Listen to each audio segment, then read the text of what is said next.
இன்னைக்கு Thursday.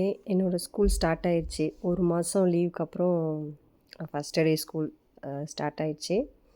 Teachers மட்டும் தான் போவோம். பிள்ளைங்கலாம் இப்போ வரமாட்டாங்க. ஜூன் 1 தான் அவங்க வருவாங்க. ஹையர் கிரேட்ஸ் வருவாங்க அஃப்கோர்ஸ். ஸோ ஸ்கூல் ஸ்டார்ட் ஆயிடுச்சு. 1 மாதம் வீட்டில் ஜாலியாக இருந்துட்டேன்னா கொஞ்சம் கஷ்டமாக தான் இருக்குது. இன்றைக்கி வந்து லஞ்சுக்கு மோர் குழம்பு வச்சுருந்தேன். பிரேக்ஃபாஸ்ட்டு தோசை அதை சாப்பிட்டுட்டேன். இப்போ பேக் பண்ணிகிட்ருக்கேன். சாரி, மோர் குழம்பு.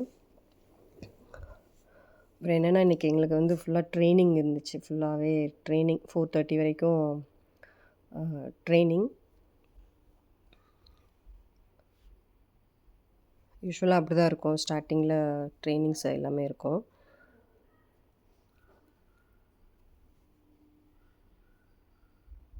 எனக்கு ரொம்ப உடம்பு வேறு சரியில்லை. அதனால் சரி போகிறதே ஒரு மாதிரி போகவே பிடிக்கல ஃபஸ்ட்டு டே. அப்புறம் ஸ்கூலுக்கு போனப்புறம் ஃப்ரெண்ட்ஸ்லாம் பார்த்தப்ப எனக்கு அதில் ஒன்றும் இல்லை, நல்லா ஜாலியாக தான் இருந்தது. ஸ்நாக்ஸ் எடுத்துகிட்டு போனேன், ஆனால் சாப்பிட்றதுக்கு டைம் இல்லை. ட்ரெயினிங் வந்து அந்த பிரேக் வந்து அவங்க டீ பிரேக் மாதிரி கொடுத்துருந்தாங்க. கீழே நாங்கள் போகல, அங்கேயே இந்த டீ குடிக்கிற மாதிரி.